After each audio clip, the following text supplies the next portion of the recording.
Ndio. Kama sasa. Ndio eh. Hata mindi. Kama kama sabaida. Hapo ndio dada na besi.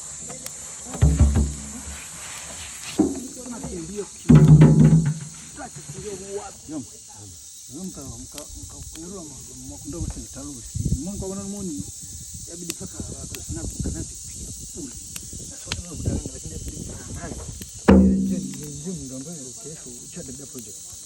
Lakini wewe ndio mtale paka ndio tajisi yaga Mungu anataka. Yeye lote bosi.